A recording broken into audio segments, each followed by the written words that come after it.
চট্টগ্রামের সাতকানিয়ায় একটি স্কুলের প্রধান শিক্ষককে খুঁটির সঙ্গে বেঁধে মারধরের ঘটনায় জড়িত দুইজনকে গ্রেপ্তার করেছে পুলিশ। সোমবার উপজেলা সদর থেকে তাদের গ্রেপ্তার করা হয়।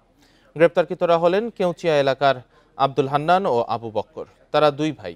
এদের মধ্যে হান্নান সাতকানিয়া সিনিয়র সহকারী জজ আদালতের নাজির হিসেবে কর্মরত।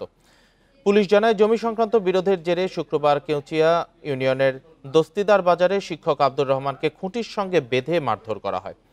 আব্দুর রহমান বান্দরবানের ভাগ্যকুল কদুখোলা উচ্চ বিদ্যালয়ের প্রধান শিক্ষক।